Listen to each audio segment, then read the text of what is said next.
دغه چې کم دی نو ولګئ څه شی ورته وایي زیرو بلب ولګئ. نو د دې مطلب دا چې بس ته اوس اوده کېږو ښه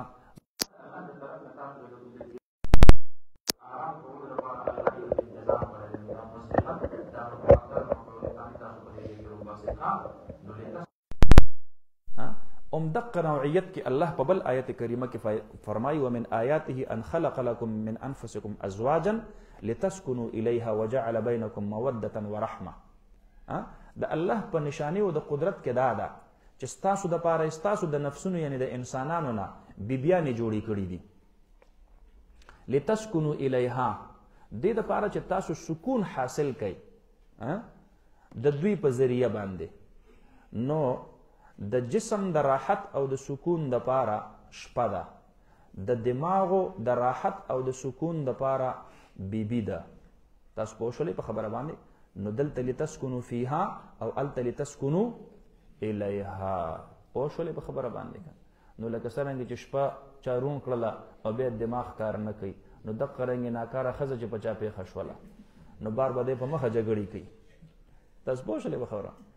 دا د نارینه و عدم برداشت چې وي که نه، او دا ډېر چړچړاپن چې وي، او دا ډېر غوسه کېدل، او دا ډېر خفه کېدل، او دا ډېر عدم برداشت. تاسو پوه شولې په خبره باندې؟ دا د دې واده کړو سړو د اکثر دا مسله د کور یې ښه پوه شولې په خبره باندې؟ نو د دماغو مریض له بوستلو په ځای باندې دله د خوشحالۍ د کور انتظام پکار دی. تاسو پوه شولې په خبره باندې که نه؟ شاباس. نو وی چې د هر یو کامیاب سړي د هغه د کامیابۍ شاته چې کوم دی نو د یوې صالحې او د یو دیندارې او د یوې هوښیارې زنانه د هغې وجود وي.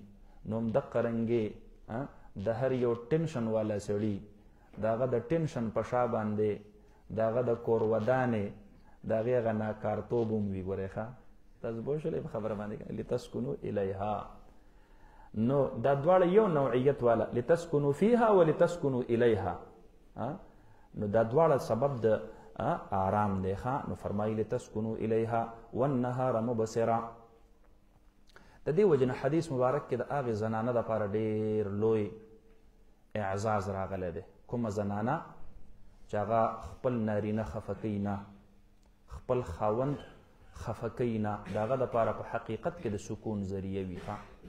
د هغې دپاره ډېر لوی اعزاز راغلی دی. نبی علیه الصلاة والسلام مبارک فرمایي من ماتت صابرة محتسبة على بعلها. کومه زنانه چې په داسې حال کې وفات شوه چې دی د خپل خاوند په تریخ خوی باندې صبر کو، زغم یې کو، نو بلغها الله منازل الشهداء وان ماتت على فراشها. الله رب العالمین به دا د شهادت رتبې ته ور ورسوي اگر کو دا په خپل کور کې په خپل کټ بستر باندې وفات ده. نو فرمایي والنهار مبصرا، الله رب العالمین ګرځولی دی ستاسو دپاره ورځې لره مبصرا مضیئا ښودونکي معنی رڼا ورکوونکي.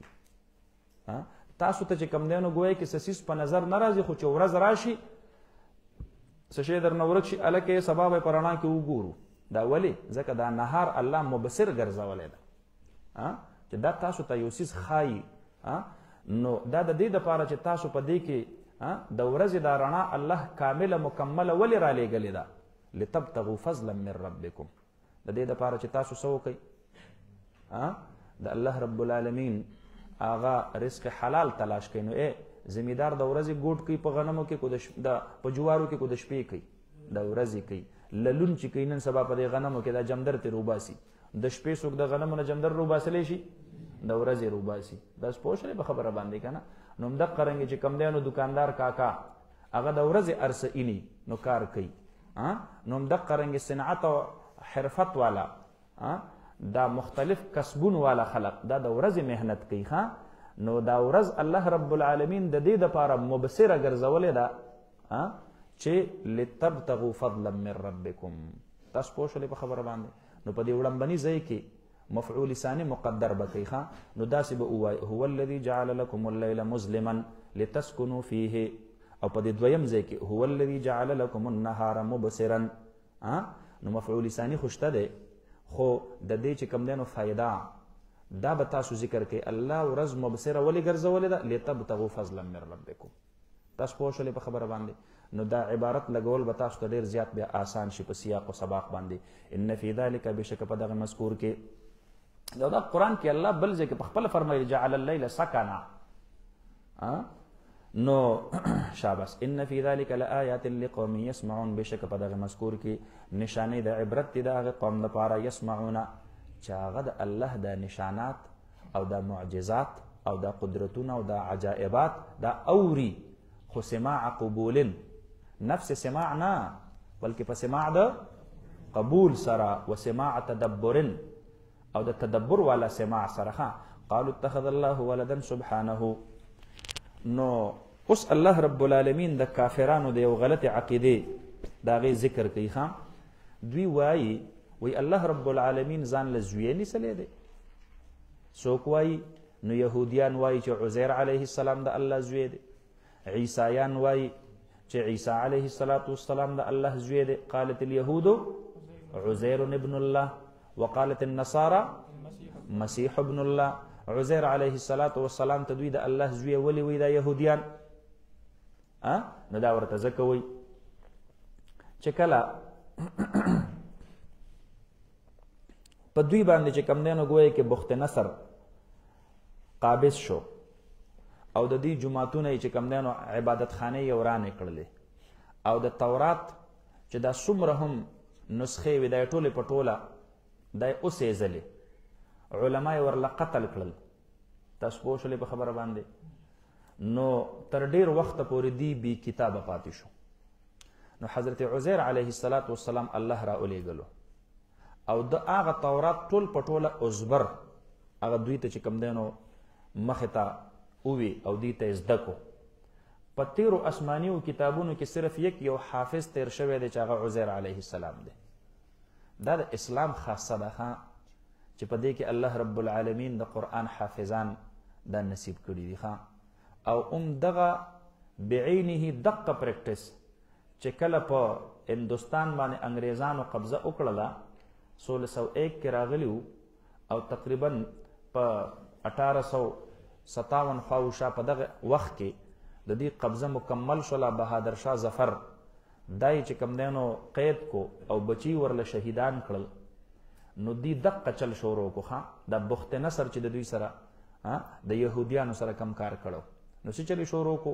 نو مدرسې ټولې بلډوز کړې، جماعتونه ټول په ټوله څه کړل دا یې اوران کړل، علما یې ټول په ټوله څه کړل دا یې قتل کړل، شهیدان یې کړل. ایو انګریز مورخ ته غلی کی 70,000 علماء کرام دا صرف په 1857 تر 1862 پورې په 15 کالو مختصره عرصه کې دا وی مونږ په 500 صرف خېجولې دي. څومره؟ 70,000 علماء کرام. یو انګریز د غلی کی وې زه د دهلی نه را روان شوم د چاندنی چوک نه او دلته د خیبر تر دروازې پیښور پورې په ټرین کې مې سفر وکړو او په دې سالمه لاره باندې د ټرین په دې پاټلۍ باندې چې یو طرف ته او بل طرف ته څومره ونې وي. کو تاسو خیال کړئ نو پخوا به د دې روډونو یا د دې ریل د دې پټلو په دواړو طرفونو باندې دا مضبوطي ونې وي. اوس هم د ښکتې طرفونو ته شته دی دا د شوو د توتانو د غټې غټې ونې. زمونږ او ستاسو په علاقه کې خو الحمدلله انګریز نه دی پاتې، نو د دې وجه نه د انګریزانو باقیات هم نشته دی. نو وایي چې د دهلي نه راواله تر پېښوره پورې چې دا څومره ونې دي هر یوې ونې ته د یو عالم لاش ځوړند دا ما په خپلو سترګو لیدلي. الله اکبر. دومره علما یې قتل کړل. او بیا په آخر کې فیصله وکړله چې دا څومره قرآن پاکونه دا ټول راغورځوئ او دا سوځوئ